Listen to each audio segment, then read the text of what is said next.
Terrorismo. ¿Por qué? ¿No? Y la pregunta que vamos a responder, ¿por qué existe el terrorismo? ¿Por qué hay tanta violencia en este sentido? ¿No? La vamos a tratar de responder a través de la palabra de Dios, a través de la Biblia, y vamos a utilizar como versículo base, digamos, a Santiago 4.1, porque vamos a utilizar ese texto para explicar algunas cosas, ¿no? Santiago 4.1 nos dice: ¿de dónde vienen las guerras y los pleitos entre vosotros?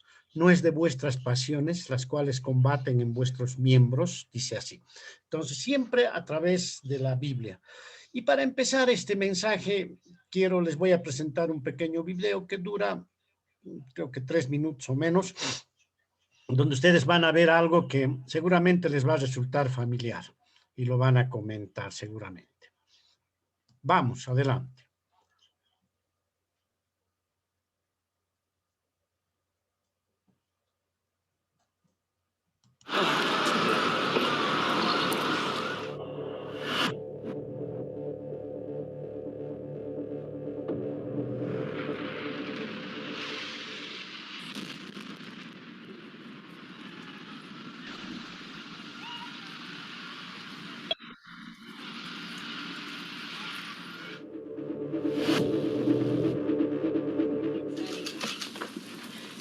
On page 153.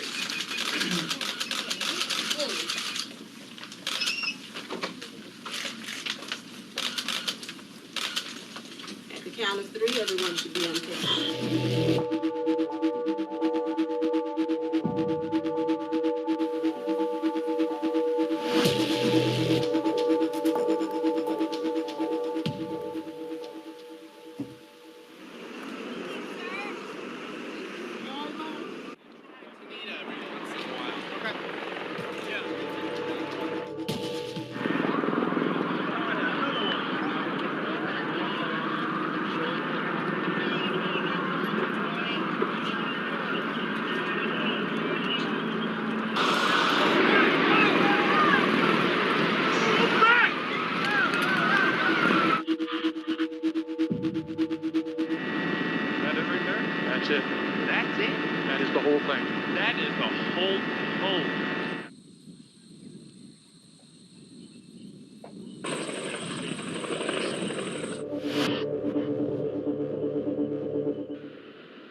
What happened, man? What happened here? Dude, man, the thing's gone. It blew up. I don't know. I came down. I'm alive. I just want to know if my wife is alive. I was on 82.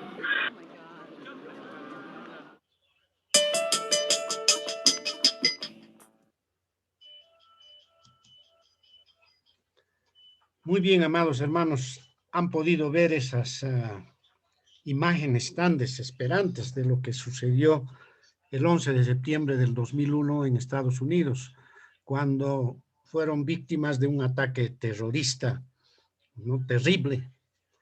Bien, ¿qué es el terrorismo? El terrorismo es una forma violenta, ¿no?, de querer conseguir ciertas cosas en base política, ideológica, ¿no?, y que utilizamos para querer tener ese derecho. Entonces está basado en la violencia. Y este fenómeno aparece en todo el mundo. En nuestro país también lo vivimos de una forma. Hay un terrorismo inclusive no ven ustedes, bloqueos, la gente que sale con muchas cosas, quiere conseguir con violencia muchas cosas y llamamos a la violencia en todas estas situaciones. El terrorismo es algo que está vigente en el mundo, está presente en muchas cosas. En las imágenes que hemos visto las imágenes del ataque del 11 de septiembre, donde cerca de 2.800 personas murieron. Este número de personas que murieron en un ataque de esta clase es bastante grande y significativo. Inclusive supera lo que sucedió en Pearl Harbor cuando los japoneses atacaron esa base, ¿no?, militar. Y aquí, en esa ocasión hubo muertes de militares, pero en esta ocasión hubo muertes de personas civiles, ¿no? ¿Quiénes hicieron esto? ¿No? ¿Quiénes hicieron esto? Fueron terroristas itinerantes, disque, bueno, ellos son los que se han atribuido el ataque, toda la facción que correspondía a Osama Bin Laden, que hoy está fallecido, ¿no? La idea era ¿cuál? Enviar a Estados Unidos el mensaje de que existe un poder mayor que la superpotencia. Estados Unidos siempre es considerado una superpotencia y bueno, los terroristas quieren demostrar que hay un poder superior. Un grupo suicida de estos extremistas islámicos estaban proclamándose como que eran más poderosos que la gran nación de Estados Unidos, ¿no? Y para ello, secuestraron 4 aviones comerciales y con objetivos precisos. 2 de los primeros aviones que viajaban con los depósitos llenos de combustible fueron a estrellarse, como dice en las imágenes que ustedes han podido ver, contra las 2 torres gemelas del World Trade Center en Nueva York, en Estados Unidos. Hicieron impacto y ustedes vieron cómo el impacto de esos aviones se dio contra las torres y cayeron prácticamente, como que se derritieron, básicamente vimos de esa manera. Un tercer avión comercial fue dirigido a un ala del Pentágono, donde también murieron centenares de personas. El Pentágono es aquel lugar donde Estados Unidos planifica toda su estrategia de defensa, de control de armamentos, etcétera, del mundo, ¿no? Pero fue contra ese lugar. Y el 4º avión se estrelló en el desierto. No se sabe exactamente qué destino, qué objetivo tenía. Aparentemente desvió de su objetivo y se estrelló en el desierto con no sé cuántas personas muertas en el avión. Entonces, ustedes han visto en el video cómo, por ejemplo, ¿no?, el presidente Bush recibe la noticia cuando estaba visitando una escuela, ¿no?, y cómo las personas están agobiadas frente a eso. Había gente que apenas algunos, como un milagro, digamos, han logrado escapar de esta situación. La pregunta aquí que nos sale a la mente inmediatamente después de ver estas imágenes, de ver todo este desastre, ¿no?, es ¿por qué el hombre hace estas cosas, ¿no? ¿Por qué las personas hacen este tipo de cosas? Es realmente porque vivimos en un mundo que no teme a Dios, ¿no? No nos importa, no tememos a Dios con tal de nosotros querer conseguir nuestros intereses, ¿no? Bolivia no está exenta de eso, tenemos y otros países. Los ataques terroristas han ido a países como Francia, España, Bélgica, en todo lado se han ido dando ataques de esta naturaleza, ¿no? Y una de las razones es justamente porque el hombre no teme a Dios, no le interesa hacer daño con tal de conseguir sus objetivos políticos, ideológicos, de religión, de filosofía, etcétera, de forma de pensar, y es por eso que las personas actúan de esta manera. En ese sentido, vamos a analizar cuáles son las razones que nos llevan a las personas a hacer este tipo de cosas.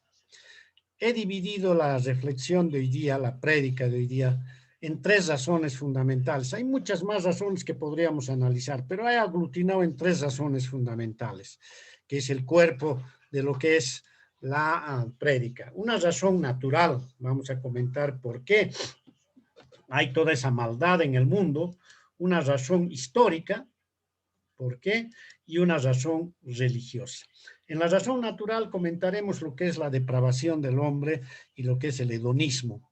En la razón histórica veremos cómo la Biblia relata históricamente cómo esta zona que está en conflicto fue dada al pueblo de Israel, y bueno, los pueblos que están ahí están en debate, en pelea, no en batalla, por también querer habitar esta zona.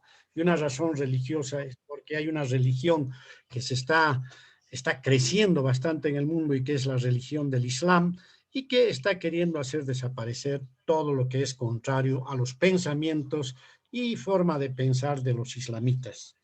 Entonces, vamos a seguir adelante y vamos a empezar con la razón natural. Para eso, vamos a analizar Santiago 4:1-4. Recuerdan ustedes que hace un momento nos hicimos la pregunta, ¿no?, ¿por qué el hombre hace estas cosas? ¿Por qué suceden estas cosas? ¿Cuál es la razón? La razón natural está explicada en estos versículos. Lo voy a leer y vamos a ir explicando detalladamente. Miren lo que dice Santiago. Santiago era el medio hermano de nuestro Señor Jesucristo. ¿De dónde vienen las guerras y los pleitos entre vosotros? ¿No es de vuestras pasiones, las cuales combaten en vuestros miembros? Codiciáis y no teméis, matáis y ardéis de envidia y no podéis alcanzar. Combatís y lucháis, pero no tenéis lo que deseáis, ¿no? Porque no pedís. Pedís y no recibís, porque pedís mal para gastar en vuestros deleites, ¿no? Así nos plantea, ¿no? Así nos plantea Santiago esta problemática que estamos viviendo en torno a este tema. Entonces, en estos versículos que hemos escuchado, que hemos leído en hace algún momento, se reflejan dos cosas fundamentales para mí que los vamos a explicar: la doctrina de la depravación total y la naturaleza humana, y lo que es la doctrina del hedonismo. Y vamos a explicar esto. Recuerdan ustedes que habíamos dicho de dónde vienen estas cosas, ¿no? Y en el verso lo vamos a ir analizando. ¿De dónde?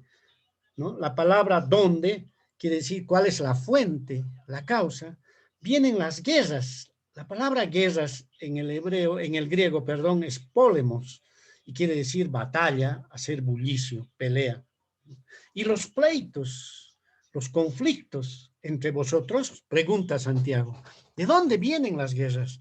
¿De dónde nace toda esta violencia, todas estas cosas? No nace de la injusticia social, nada, ¿no? Eso es un justificativo para que el hombre haga violencia, ¿no? Dice, estoy luchando por la justicia social, porque por los pobres. No, la verdad es que está en nuestra naturaleza la maldad y el deseo de hacer guerra, ¿no? Y miren, Santiago mismo ya se responde, ¿de dónde vienen las guerras y los pleitos entre vosotros? Pregunta. Y vuelve a lanzar otra pregunta como respuesta. ¿No es de vuestras pasiones, las cuales combaten en vuestros miembros? O sea, la respuesta ya está ahí. O sea, vienen de vuestras pasiones, las cuales combaten en vuestros miembros. La palabra pasión, pasiones, en el griego, es la palabra hedoné, ¿no? O hedoné. De ahí viene la doctrina que se llama hedonismo. ¿Qué es el hedonismo? ¿No? El hedonismo es la doctrina del placer, del deleite, queridos hermanos. Miren, durante años, los psicólogos y sociólogos en el mundo han tratado de convencernos de que el hombre es esencialmente bueno. El hombre, sea rico, sea pobre, sea marginado, sea blanco, negro, café, amarillo, tiene una esencia, una naturaleza mala, ¿no? Es la doctrina de la depravación total. El hombre no nace bueno, ¿no? Y en realidad tampoco se hace malo. El hombre nace con una condición mala. ¿Acaso, queridos hermanos, a un niñito nosotros le enseñamos, ¿no? Le enseñamos a hacer cosas malas? No. Él ya lo tenía desde chiquito, hace cosas malas, tal vez sin pensar, sin darse cuenta. Entonces nosotros tratamos de enseñarle a que haga lo bueno. En realidad ya nacemos con una tendencia hacia el mal y a negar a Dios de alguna manera, ¿sí? Entonces, fíjense lo que dice Jeremías 17:9. Engañoso es el corazón más que todas las cosas y perverso. ¿Quién lo conocerá? Nuestro corazón es engañoso. Romanos 3:13 hace una comparación del hombre como una serpiente y dice, sepulcro abierto es su garganta, con su lengua engañan, veneno de áspides hay debajo de sus labios. Así somos los seres humanos, estamos en esa condición, ¿no? ¿Por qué? Por la caída, por el pecado. Dios no ha creado el mal, ¿no? Dios ha permitido que suceda porque el hombre ha fallado en una pequeña prueba que Dios le hizo cuando le entregó el paraíso. Entonces, la Biblia es muy clara, amados hermanos, en mantener la doctrina de la depravación total. el hombre no tiene la capacidad ni la voluntad de buscar y aferrarse a Dios, sino a sí mismo en su propia construcción de filosofías y religiones. Por eso ha inventado el humanismo y todas las cosas, ¿no? Alguna vez escuché a alguna persona, yo tengo confianza en que un día el hombre va a salir lo bueno que hay en él. No, más bien tengo miedo yo lo que salga lo malo, ¿no? Porque realmente no somos lo malos que podríamos ser potencialmente, ¿no? Por eso decimos en nuestra mente, si yo pudiera a ese lo matara, ¿no? Y si pudiéramos lo matáramos. Las leyes humanas que se han hecho de alguna forma frenan esta condición, pero si pudiéramos nos matáramos entre nosotros. Aquí en Bolivia, por ejemplo, nos matáramos y casi no hay ley, ¿no? Cuando hay estos problemas sociales, políticos, toda la gente, hay un odio tremendo, un odio entre las personas, y no se trata de pobres ni ricos, sino nos odiamos básicamente y no tememos a Dios. Ese es el gran problema que tenemos, amados hermanos. Pero hemos hablado aquí del hedonismo, ¿no? El hedonismo es el ansia de amor a sí mismo, el ansia de alcanzar lo que uno desea, satisfacerse a sí mismo en detrimento de otros. Es una suerte de egoísmo, amados hermanos. Las guerras empiezan porque las personas quieren cosas para sí mismo y alguien se interpone, lo guerrean. ¿Acaso no vemos a diario en nuestro país? ¿Acaso no estamos viendo en esta situación del mundo donde los islamitas quieren conseguir lo que quieren a base del terror? Los guerreamos, creemos que la batalla y la guerra es la solución a los problemas. Si no hubiera leyes humanas, creo que las personas estarían matándose unas a otras todo el tiempo. A las personas les impulsa el deseo, el placer, la satisfacción y la realización personal. Y si algo se opone a esa realización personal, es terrible, ¿no? Nos enojamos y lo atacamos a la persona. Veamos en nosotros mismos cómo suceden esas cosas, ¿no? Aunque si nos analizamos a fondo y veremos, ¿no? Y le damos a nuestro corazón permiso para matar, lo haremos. Si algo no nos refrenara, y ahí entra también la gracia común de Dios, de alguna forma, que nos refrena algunas cosas. Hace unos días estaba viendo una entrevista que hicieron a un muchacho en la cárcel aquí en Bolivia, el asesino en serie, que había matado a más de 40 personas, ahora está prófugo porque mató a unas niñas, a unas muchachas de 15, 16 años, pero había matado a 40 personas según la entrevista. Y el periodista le decía, ¿por qué haces eso? No sé, me viene la rabia, las ganas, alguien me hace daño ya, ¿no? ¿Sí? Y nosotros decimos, yo eso nunca voy a poder hacerlo. Cuidado, hermano, ¿no? La depravación total del hombre es terrible y la Biblia lo menciona claramente. El hedonismo, esa doctrina de que nosotros queremos realizarnos personalmente y no importa lo que hagamos, ¿no? A veces criticamos a mucha gente, pero en el trabajo somos hedonistas.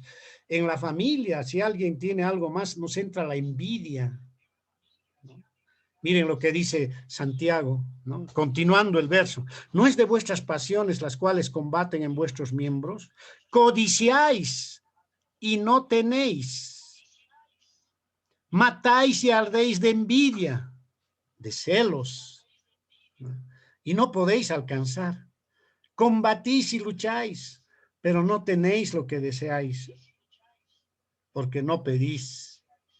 Y si pedís, si no recibís, es porque pides mal. A Dios le pides mal, ¿no? Entonces, amados hermanos, esa es la razón natural, esa es la patología natural del humano caído. Y eso debemos entender. En este mundo, en esta actualidad, nosotros hacemos apología del pecado, hacemos apología del terrorismo. En nuestro país tenemos terroristas que han sido autoridades. Discúlpenme, pero es cierto, ¿no? ¿Y qué? Hacemos apología. Estaban luchando por los pobres. Mentira. Están luchando por su ego, por sus propios intereses, ¿no? Así pasa con estas personas que se vuelven terroristas, amados hermanos. que aprovechan el terror. Es la ley del terror. ¿Para qué? Para conseguir lo que quieren, ¿no? Y todos estamos en esa condición, amados hermanos. Por eso tenemos que reflexionar mucho sobre este tema, ¿no?, que está sucediendo en todas partes del mundo. La gente se va peleando, se va matando, va haciendo muchas cosas con tal de políticamente, ideológicamente, conseguir lo que quiere. Entonces, resumiendo, hay dos razones naturales por las que el hombre hace estas cosas. Una de ellas es la depravación total y la condición humana. Y la segunda es el hedonismo, como nos ha demostrado el versículo de Santiago. ¿De dónde vienen los pleitos? De nuestro hedonismo, de nuestras pasiones, las cuales están en nuestros miembros, en nuestra naturaleza humana. Codiciamos, ¿no? Por eso a veces nosotros vemos a una persona que de pronto actúa mal, ¿no? Y decimos, ay, ¿cómo se ha vuelto esta persona? Mírenlo cómo... No, siempre era así, lo que pasa es que se le salió el momento. Por eso las personas que llegan al poder, ¿no?, se ensoberbecen, presidentes, autoridades, gerentes, se ensoberbecen en eso y van actuando mal y van atacando a las personas. Y después se vuelven una suerte de dictadores, ¿no? En todo, en las empresas, en los países, en todo se vuelven una suerte de dictadores porque quieren conseguir lo que quieren. Su ego es más grande que todo. Y no me diga que nosotros no estamos libres de eso, hermanos. Por eso hay que estar pendientes, vigilantes con la palabra de Dios para que esto no nos suceda, amados hermanos. No miremos esos ataques que hemos visto en el video como algo muy lejano y ajeno a nosotros. No, está muy cerca de nosotros, amados hermanos, y tenemos que estar conscientes de que eso puede suceder en cualquiera de nosotros. He leído historias dramáticas. El otro día leí de un pastor, ¿no?, que después de servir 30 años a la iglesia, se volvió y mató a alguien. Y nadie se encuentra la explicación en las cosas. La explicación está en el temor de Dios, está justamente en la naturaleza humana, en esto del hedonismo. Claramente la Biblia nos está demostrando esto, ¿no? Bien, esa es la primera razón que quería comentar resumidamente, por la razón natural, y quisiera que lo mediten y lo piensen, y si hay algunas dudas sobre esto después podemos debatir también sobre todo esto sin ningún problema, pero mi lectura y mi estudio sobre la Biblia y muchas cosas me ha convencido totalmente que nuestra naturaleza humana está depravada de manera total, todo nuestro ser contaminado por el pecado. Y dice total, no extrema, porque no somos lo malos que podríamos ser potencialmente. Hasta Hitler tuvo rasgos de cierta humanidad, ¿no? Pero porque perdonó a algunos judíos en una ocasión. Miren, les voy a contar una historia que sucedió en la Segunda Guerra Mundial. Ustedes saben que en la Segunda Guerra Mundial hubo el antisemitismo, es decir, ahorita vamos a hablar de los semitas, el antisemitismo, que era lo contrario a los judíos, y querían prácticamente hacerlos desaparecer. Hitler quería hacerlos desaparecer, ¿no? Los polacos de una población que se llamaba Hetwapne, ¿no?, vivían por 300 años en una comunidad, muchas personas, ¿no?, vivían ahí, junto con judíos, convivían en una aldea y en paz, tranquilos. Vino la Segunda Guerra Mundial, Hitler tomó el control de esa aldea y no les metió antisemitismo a estos, ideología, no les metió nada de eso a las personas. Estas personas se sublevaron y mataron a 1.600 judíos. A 1.600 israelitas mataron. La pregunta es ¿por qué? No eran antisemitas, no eran antijudíos esas personas. ¿Qué hizo Hitler? Algo muy simple.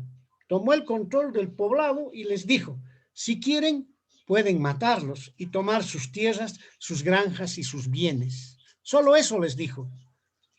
Y los demás corrieron prestos a matar a todas estas personas y a adueñarse de sus tierras, sus granjas y sus bienes. ¿Se dan cuenta? Nos hace pensar bastante y no está lejos. Aquí en Bolivia, si diéramos alguna ley, como muchas veces he intentado, creo que nos matan y nos quitan nuestras casas y todo así. Y no es porque se esté luchando por un socialismo o por tal cosa, no. Está en el corazón humano, amados hermanos, ¿no? La historia nos demuestra, la Biblia nos los plantea muy claramente y nuestra codicia, nuestro hedonismo y nuestra depravación nos hace actuar.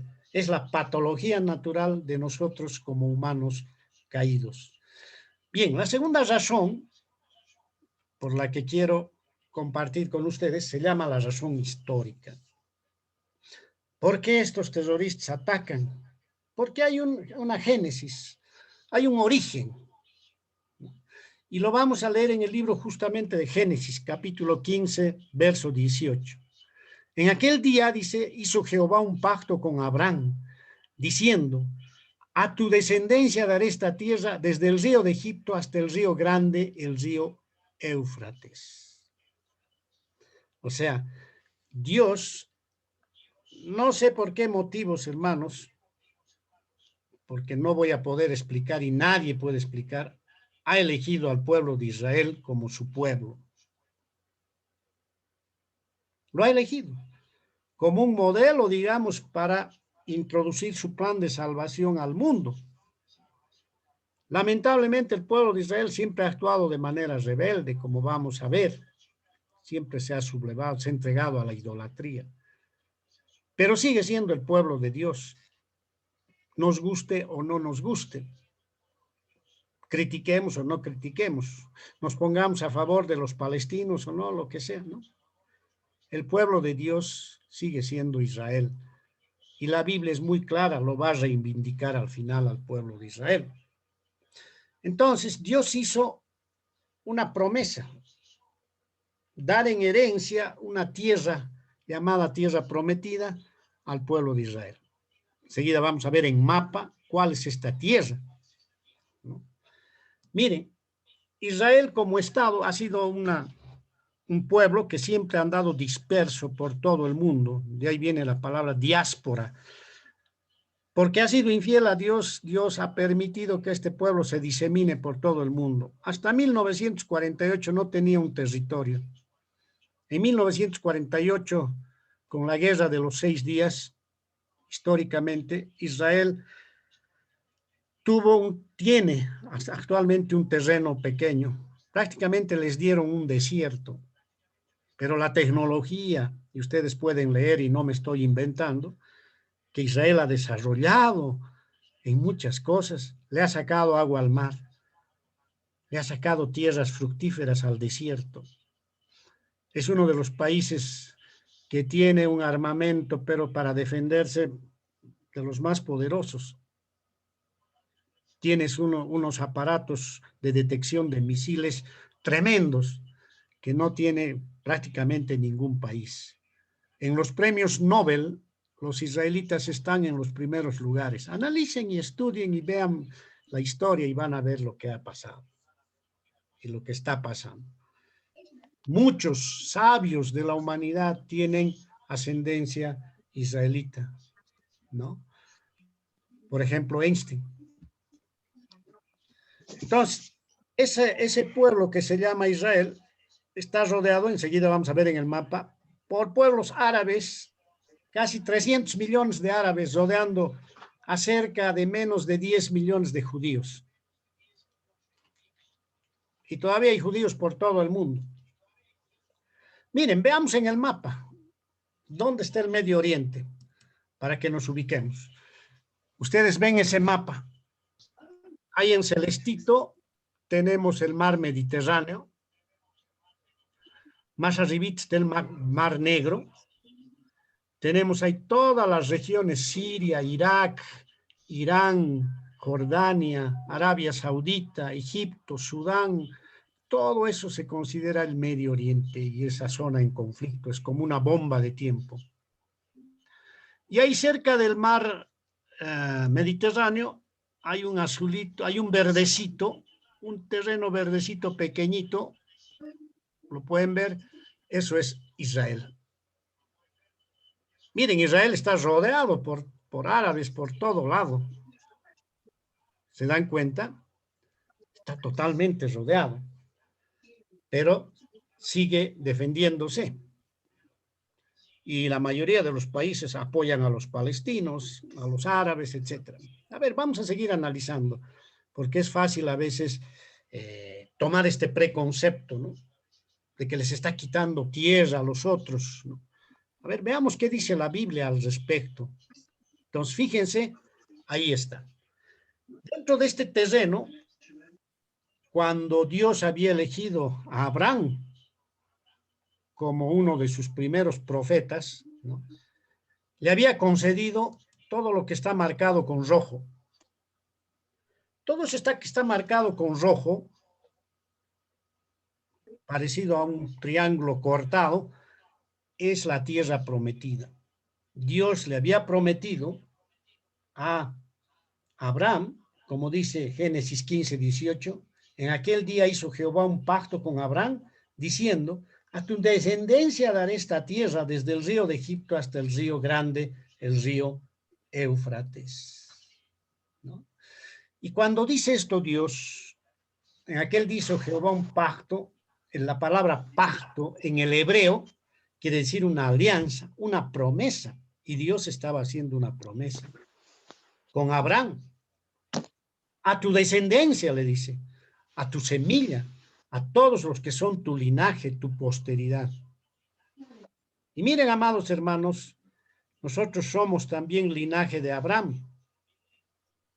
No por circuncisión, no directamente, pero espiritualmente somos del linaje de Abraham. Y para nosotros, para el pueblo de Dios, que no es Israel, ¿no? También hay una tierra prometida. Dios lo ha determinado de esa manera.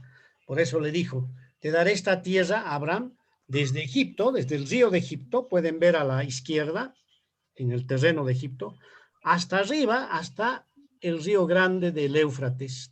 Todo ese terreno Dios concedió a los israelitas, a los judíos. Miren, cuando Dios creó al hombre, lo hizo en el paraíso, lo hizo perfecto. Pero el hombre se rebeló y Dios ya tenía previsto un plan de salvación para el hombre. Inmediatamente el hombre pecó, cayó, se fue multiplicando por todo lado y la maldad fue creciendo. Ahí tuvimos el primer asesinato de Caín a su hermano Abel. Hubo disputas, ya peleas, porque ya había una naturaleza pecaminosa, amados hermanos. Ya había terrorismo, si quieren llamarlo así, de alguna forma, ¿sí? Entonces, Dios decidió en el capítulo 6 al 9, está el relato de Génesis, que iba a destruir la humanidad. Y para eso lanzó, ¿qué cosa? Un diluvio. Durante 40 días y 40 noches, los cielos se desencadenaron en una lluvia tremenda,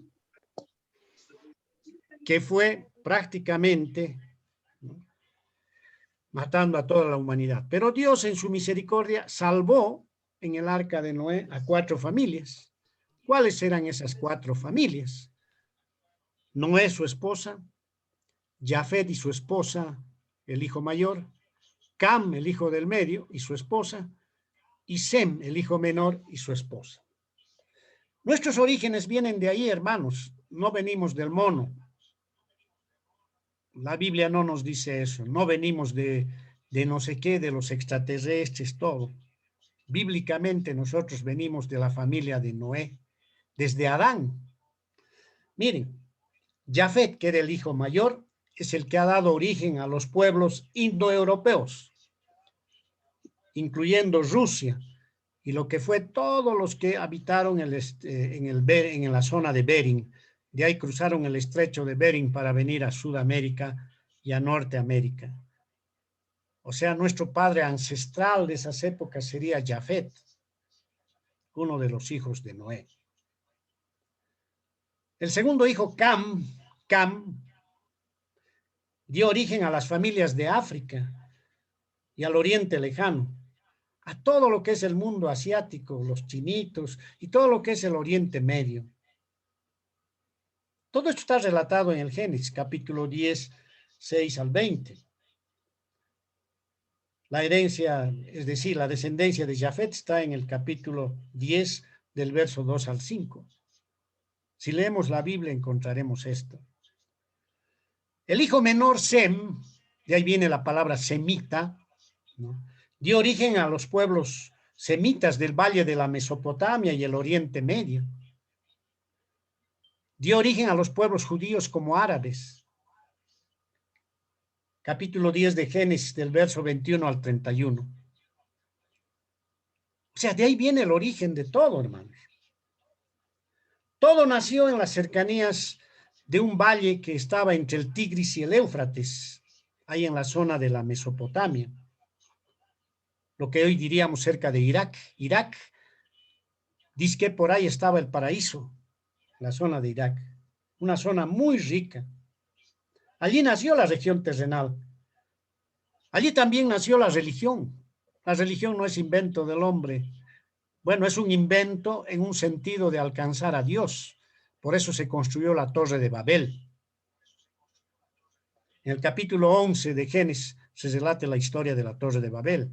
Los pueblos que habitaban en esa región construyeron una torre para alcanzar a Dios, amados hermanos. Pero no lograron alcanzar, porque nunca vamos a poder alcanzar a Dios por nuestros propios medios. Entonces Dios confundió los idiomas y las personas se dispersaron con distintos idiomas y crearon distintos imperios.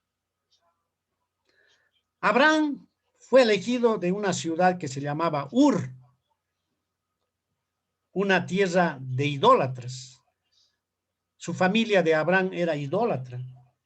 Era hijo de un hombre llamado Taré, que adoraban al dios Luna, lo mismo que el Islam, ¿no? Su origen está en el dios Luna, como vamos a ver.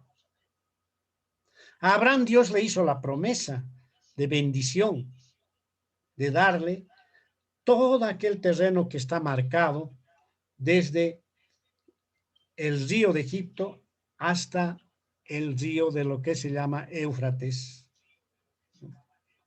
Miren, en el capítulo 12 del Génesis, el verso 1 a 3, Dios le había dicho a Abraham: vete de tu tierra y de tu parentela y de la casa de tu padre a la tierra que te mostraré. Y haré de ti una nación grande y te bendeciré y engrandeceré tu nombre y serás bendición. Bendeciré a los que te bendijeren y a los que te maldijeren, maldecirá, y serán benditas en ti todas las familias de toda la tierra.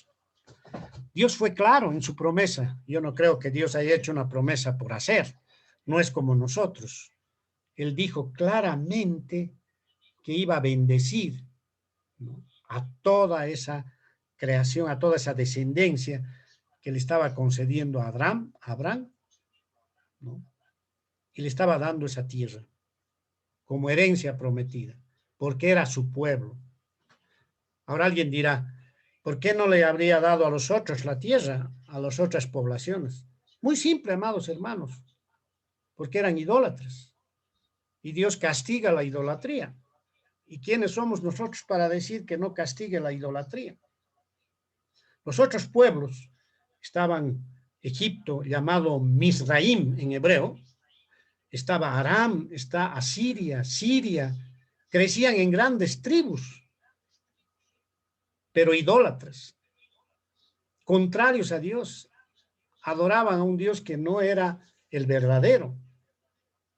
Cuando Dios prometió esta tierra al pueblo judío, Abraham y su descendencia ya se ganaron un conflicto político y religioso con estos pueblos. Tenían que pelear esta herencia. Y Dios fue justo al juzgar a estas naciones porque eran idólatras. Y para colmo, amados hermanos, Abraham no ayudó al conflicto.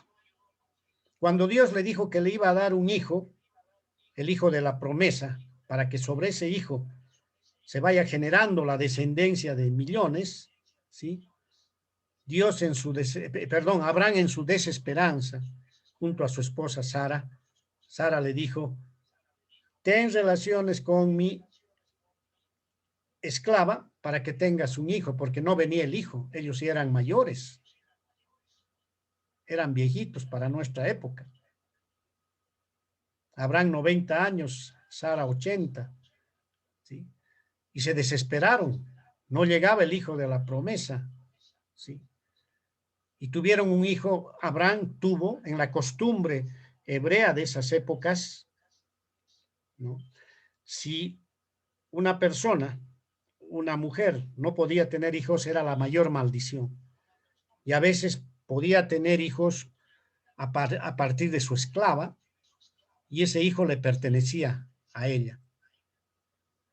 Entonces, en ese entendido, Sara le dio autorización a su marido, Abraham, para que tenga hijo con su esposa, con su esclava, llamada Agar. Y de ahí nació Ismael. Ismael, pero no era el hijo de la promesa. E Ismael creó 12 tribus grandes. Dios permitió que cree 12 tribus grandes que se opusieron a la familia de Abraham, con los ismaelitas. Hoy día toda la línea del Islam viene de los ismaelitas, ¿sí? Y para colmo, todavía, cuando Isaac, el hijo de la promesa, nació y sobre él se fundaron, ¿no? Se fundaron 12 tribus. Isaac embarazó a su esposa, iban a tener gemelos. Estos dos gemelos se llamaban Esaú y Jacob. Esaú era el primero, el primogénito, el que iba a salir primero del vientre materno. Por tanto, a él le correspondía el derecho de primogenitura. Sin embargo, Jacob reclamó ese derecho y Jacob fue el padre de las naciones. Y Esaú, en rebeldía, creó también su propio pueblo, los edomitas, que también fueron contrarios y son contrarios al pueblo judío. Como ven, amados hermanos, el conflicto se generó en toda esa historia, en todas esas cosas que estamos comentando, toda esa historia. Y todos esos pueblos peleaban y pelean actualmente por sacar al pueblo judío de esa tierra. Y el pueblo judío pelea porque esa es la tierra prometida, que Dios le ha prometido. Y ahí el conflicto de manera histórica. Y algo muy importante que digo para concluir esta parte, el pacto, y esto quiero que lo entiendan bien, amados hermanos, el pacto de Israel con Dios no ha sido roto. Dios no se ha retractado de su pacto. La razón por la que Israel nunca ha podido poseer esta tierra completamente, ¿cuál creen que es? La infidelidad. Es porque no fue fiel a Dios. Cada vez la Biblia nos relata, en el libro de Jueces, por ejemplo, ¿no?, que cada vez se apartaban de Dios y Dios tenía que ponerle jueces. ¿Para qué? Para volverlos al camino. Cuando caminaron durante 40 años en el desierto, todo el tiempo se rebelaban contra Dios. De tal forma que este pueblo judío ha crucificado a Jesucristo, ¿no?, y no cree en el Mesías. Una gran parte del pueblo judío no cree en el Mesías. Piensan que recién va a venir el Mesías. Entonces, toda esa infidelidad, ese alejamiento de Dios, ha hecho posible que Dios permita que estos pueblos guerreen, batallen contra el pueblo de Israel. Por eso el pueblo de Israel está disperso por todo el mundo, la diáspora. Podemos encontrar israelitas en todo lado, en nuestro país, en todo lado, ¿sí?, porque han sido infieles a Dios. Pero la Biblia es muy clara en todas sus profecías, de los profetas grandes, medianos, todo. Dice que el pueblo, el remanente de Israel, el olivo que se dice en el Antiguo Testamento, porque Dios es comparado al olivo, a la planta de olivo, un día va a ser regenerado y reivindicado y va a adorar al Mesías, a Dios. Por eso hay que diferenciar cuando estudiamos la Biblia de Israel como una entidad, pueblo de Dios, y de nosotros como pueblo de Dios, como iglesia, que somos salvos no por circuncisión, no. Somos salvos por gracia, por el evangelio que Dios nos ha dejado para que nosotros podamos ser considerados la iglesia como pueblo de Dios, la esposa de Cristo. Y somos descendientes de Abraham espiritualmente, somos de su linaje, porque somos parte de ese millar, de esos millones como las estrellas que le dijo Dios, de ese pueblo de Dios que va a ser salvado y llevado a su presencia, a la vida eterna. Eso es lo que la Biblia nos dice en cuanto a la razón histórica. Espero que haya quedado lo más claro posible en el tiempo que estamos aplicando a esta explicación. Pero la tercera razón es también muy importante y es la razón religiosa. La palabra religión en el latín viene de dos palabras ligadas que se llaman religar, de religar, reconectar quiere decir. Religare es la palabra en latín. ¿Y cómo se utiliza esta palabra? La palabra religión es una forma de querer reconectarnos con Dios. Por eso el hombre ha inventado religiones, filosofías, con tal de reconectarse con Dios. Más de 1500 religiones en el mundo, amados hermanos. Pero Dios fue claro. En realidad Dios no inventó una religión. Dios inventó con el hombre una relación. Si tuviéramos que hablar de religión, nuestra religión es Cristo. Dios inventó una relación. Así que a mí me dicen cuando eres religioso o lo que sea, tu religión o lo que sea, yo me opongo frontalmente porque yo no soy religioso, no soy fariseo. Los fariseos eran religiosos. Nosotros tratamos de establecer una relación con Dios, entendiendo que es el único Dios. Y en uno de los mandamientos que está en Éxodo 20, capítulo 3, claramente Dios dijo, no tendrás dioses ajenos delante de mí. No tendrás religiones delante de mí, religiones. Yo soy tu único Dios. Por eso dice, no tendrás dioses. Y al decir no tendrás, te está diciendo en el hebreo, la traducción literal quiere decir no servirás, no andarás, no recibirás a dioses ajenos, extraños, segundos a mí, delante de mí. Y ahí Dios está hablando de él, como el yo soy, como el Jehová, que es el autoexistente y el eterno, el que existe por sí mismo. Nadie lo ha creado. Eso es lo que claramente Dios expresa en la Biblia. La Biblia en ningún momento trata de demostrar la existencia de Dios, porque no hay nada que demostrar. Dios existe y existe. Punto, ¿no? Nadie. ¿Quién creó a Dios? Hay un libro muy hermoso que les sugiero que lo lean, del doctor Ravi Zacharias. Dice, ¿quién creó a Dios? La respuesta es nadie. Porque Él es un ser autocreado, autoexistente y eterno. Entonces, claramente Dios ha dicho, no tengas religiones ajenas a mí, no tengas. Por eso el hombre persiste en sus religiones, en sus propias creencias, filosofías, que pachamamas, que no sé qué, que extraterrestres, que todo, son ajenos a Dios y abominados por Dios. Pero el hombre no entiende.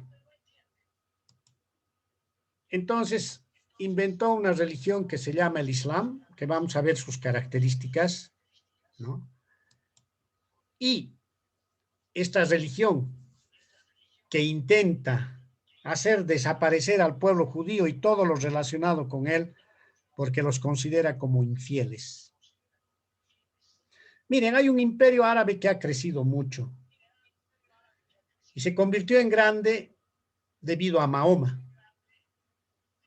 La palabra Mahoma es un profeta que nació en el año 570 después de Cristo, en la Meca, en una de las ciudades que hemos mostrado en esas regiones en el mapa. Él nació en la Meca en el año 570 después de Cristo. Y él decía ser descendiente directo de Ismael. Ismael. ¿Se acuerdan de Ismael?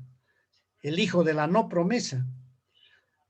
Y Mahoma dijo que recibió revelaciones especiales de Dios para crear una religión. En el año del 622 después de Cristo, él se estableció en una ciudad llamada Medina. En este año, 622, comienza el calendario islámico del Islam.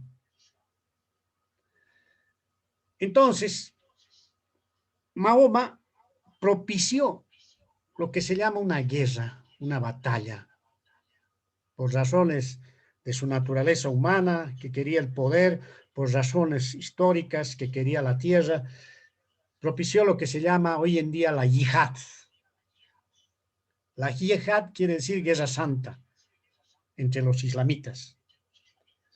Y este yihad quiere decir que se trata de someter a los infieles. Los infieles son los que no son islamitas. Y su lema es convertir o morir. Para el Islam, Israel es el pequeño Satanás. Y Estados Unidos, como su gran aliado, es el gran Satanás. Por eso atacó a Estados Unidos, hemos visto en esos ataques terroristas. Actualmente, amados hermanos, existen casi 2 millones de musulmanes. Me atrevo a decir que es la religión más en mayor cantidad, más que los católicos inclusive.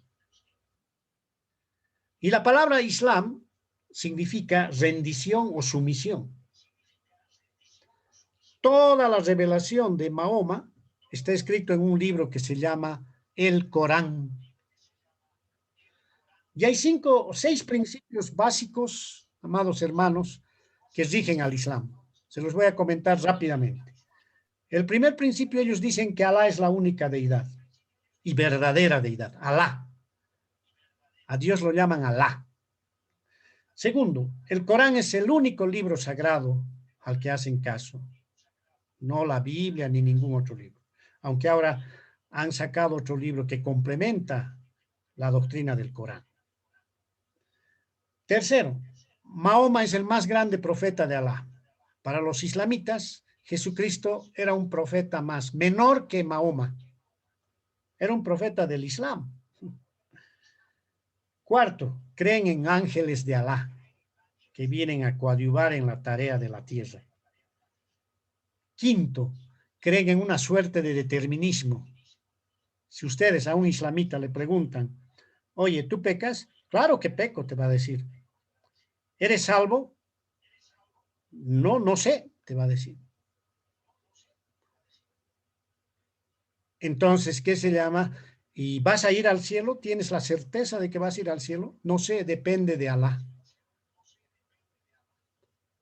Alá determina tu destino, el destino de los fieles. Y hay un día de juicio, finalmente, donde se va a juzgar a los fieles por obras. Entonces, como ustedes podrán ver, amados hermanos, esta es la religión que creó Mahoma y que se ha ido expandiendo por todo el mundo. Los islamitas no lanzan armas por muchos países, los mandan jóvenes a estudiar en las universidades, todo es una forma de ir expandiéndose en todo el mundo. En Europa ya están súper expandidos, por eso el terrorismo en Europa está grave, ¿no? Y el próximo objetivo es Latinoamérica. Y nosotros como tontos, bueno, pues inclusive apoyamos a los islamitas, ¿no? Estamos apoyando inclusive a Irak, ¿no? Es tremendo. lo que está sucediendo, pero parece que no nos damos cuenta, no sé si por ignorancia o por necedad, ¿no? Para los israelitas Dios es uno, no hay tres dioses, no hay Trinidad. Bueno, nosotros, nadie, los cristianos no tenemos tres dioses, tenemos un Dios en tres personas, que es muy diferente. Un solo Dios en tres personas. Por ejemplo, los de esta religión, del Islam, tienen 5 deberes que son fundamentales y deben cumplirlos. Primero, tienen que recitar la declaración de la fe islámica. Le llaman el Shahadá. Todo el tiempo tienen que recitar su credo en voz alta. Segundo, deben orar 5 veces al día. En esos pueblos del Medio Oriente hay una persona que va gritando, han debido ver en las películas, ¿no?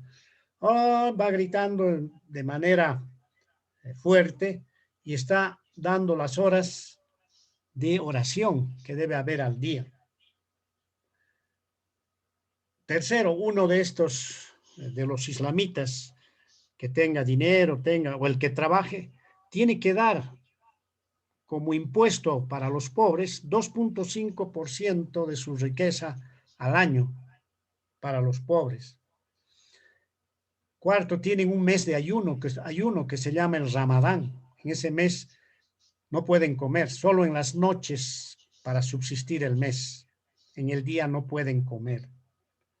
Y quinto, deben hacer un peregrinaje a la Meca por lo menos una vez al año.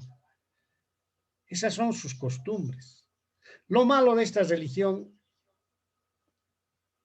es que no cree en la deidad de Cristo.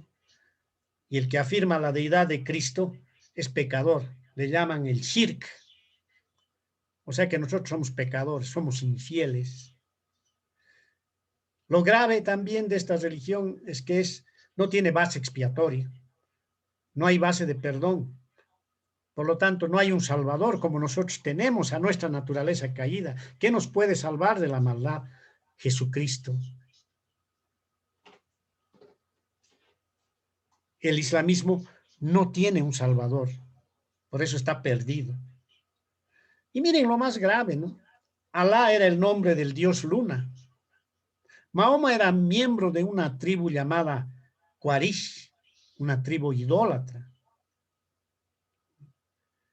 Tenían hasta 360 ídolos, imagínense, y adoraban una piedra negra, que le llamaban la piedra negra de Gabriel, del ángel Gabriel. Y miren lo grave que es en esta religión. Desde los 13 años los agarran a los jóvenes y los motivan a que sean terroristas. Me entristece mucho ver en mi país, en Bolivia, a jóvenes campesinos que estamos más o menos parecido al Islam, ¿no? Adoctrinando para hacer una escuela revolucionaria. ¿Y saben qué les promete? Lejos de Dios, obviamente. Esas son las bases del terrorismo. Son terroristas suicidas. Se llama el martirologio. Se vuelven mártires desde chiquitos, ¿no? ¿Qué les prometen estos jóvenes? La mayor gloria es dar la vida por Alá, como mártir, ponerte bombas, ponerte a un avión y lanzarte contra una torre y morir por Alá. Y dice que hay un paraíso, eso les meten en la cabeza, donde hay 72 vírgenes, donde ellos van a tener sexo eterno, con 72 vírgenes de ojos negros. Eso les prometen a los jóvenes. Y los jóvenes van a eso fanáticamente a dar su vida por una ideología, por una religión, por una forma de pensar que no tiene nada que ver con Dios. Aman la muerte y el martirologio. Un líder, no sé si fue Saddam Hussein, islamita, dijo hace mucho tiempo: Israel tiene bombas nucleares, es cierto, pero nosotros tenemos bombas humanas. Entonces, amados hermanos, fíjense lo que sucede aquí. Esa razón religiosa para el y lo ha declarado hace poco uno de los líderes islamitas, dice, solo va a haber paz en el Medio Oriente cuando mueran todos los judíos e infieles. Esa es la doctrina del Islam, lamentablemente, y llevada al extremo. Mientras no suceda nada de esto, y lo único que digo, hermanos, es que Dios es el que va a solucionar, porque este tema tiene una base teológica fundamental. Bien, hemos comentado esas 3 razones y vayamos a las conclusiones, amados hermanos, ¿no? Perdón el tiempo, pero estoy tratando de resumir. ¿Por qué Dios permite que suceden estas cosas? La pregunta correcta no debería ser esto. Debería ser ¿por qué vivimos? Nosotros vivimos por la gracia de Dios y Dios tiene el derecho de castigar lo injusto. Ezequiel 18:4 dice, aquí todas las almas son mías, como el alma del Padre, así el alma del Hijo es mía, alma que pecare, esa morirá. Entonces, Dios permite que sucedan muchas cosas malas, porque tiene que haber también un freno, un castigo a la maldad, a muchas otras cosas. Hay una razón, hay razones teológicas, ¿no?, por las que Dios debe castigar lo injusto. ¿Cuál es? Dios es justo, es santo. Y no somos quienes para decir, ay, mira qué Dios injusto es. A él le ha dado eso, o a él lo ha castigado y a mí no. A mí me ha castigado y a él no. O ha muerto un familiar. Por favor, un micrófono, no sé qué micrófono está encendido, por favor. Sí. Hay razones teológicas para el actuar del hombre y para la muerte. Todos vamos a morir, amados hermanos. Cuando vamos al cementerio y nos paramos en una lápida, vemos 2 fechas, ¿no? Una fecha, un guión y otra fecha. La primera fecha es de nuestro nacimiento. La segunda fecha es de nuestra muerte. Por favor, un micrófono. Sí. Y el guión que está entre medio es la vida que nosotros vivimos. La fecha de nacimiento y la fecha de muerte está garantizado. Yo no creo que nadie se salve de eso. Eso debemos ser conscientes en estos tiempos del COVID. Todos vamos a morir, más temprano que tarde.